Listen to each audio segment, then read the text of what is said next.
8 years. 8 years I got up. I could not wait to get into work to see what was going to happen today. I left that job. One of the hardest decisions I've ever made. But I had to make it. It was the right decision to make. So I had a big going away party. And they gave me lots of presents, and they gave me a set of beautiful golf clubs, which I actually thought would make my golf game better, but sadly that's not the way it worked. But they gave me this jar, this glass jar.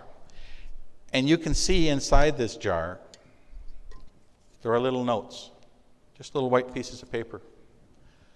Everybody that had ever worked for the Goldeyes was asked to put a note in the jar about their favorite memory. And they called it Love in a Jar. Well, I started reading these notes. I stopped very quickly because this was not something I could do in front of other people.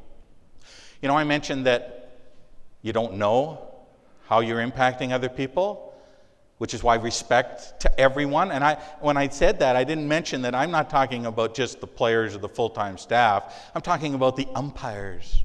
I'm talking about the popcorn guy and the parking lot guy. These people were all critical to us, and it was no way anybody was going to disrespect any of them. Well, as I read these notes, I realized how I had impacted people in ways I could not have imagined.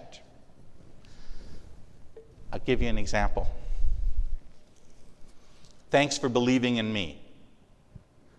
Okay, I guess I did that.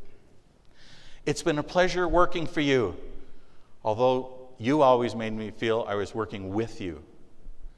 I can't imagine a better compliment than somebody writing that about our time together. So here's what I'd like to leave with you.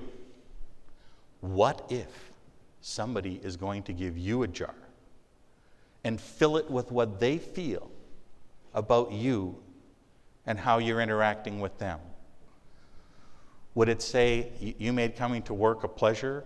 You stood beside me during my troubles? You helped me celebrate my victories? I don't know what you want those notes to say.